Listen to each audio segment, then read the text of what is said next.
Recently asked algebra question ఒకటి చూద్దామా. If x² - 3x + 1 = 0 then find the value of this expression.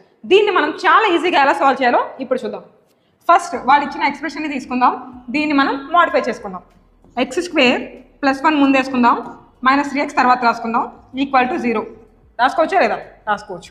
ఇప్పుడు నేను x common తీస్తున్నాను. x common తీసామనుకోండి, ఇంకా x మిగిలిద్ది, ఇక్కడ 1/x మిగిలిద్ది, -3 అవుతుంది, = 0. ఈ x సైడ్ వెళ్ళిపోతే 0 అవుతుంది. నెక్స్ట్ x + 1/x ఏమవుతుంది? 3 అని పంపించేద్దాం, ఓకేనా? అప్పుడు +3 అవుతుంది. సో ఇప్పుడు ఈ ఎక్స్ప్రెషన్ చూడండి, x + 1/x 3 వచ్చింది మనకి. ఇప్పుడు దీని నుంచి మనం ఇంకో ఎక్స్ప్రెషన్ కూడా రాయొచ్చు. If a + 1/a = 3 then a² + 1/a² ఏమవుతుంది? ఒకసారి చూడండి. If x + 1/x = a then x² + 1/x² = a² - 2. ఇది ఒక ఫ్యాక్ట్ కింద తీసుకోండి. ఇప్పుడు మనకి x + 1/x 3 అయింది కాబట్టి x² + 1/x² ఏమవుతుంది? 3² - 2 అవుతుంది. అంటే 9 - 2 7 అవుతుంది. ఇప్పుడు వాళ్ళు అడిగింది ఈజీగా చేసేది చూడండి.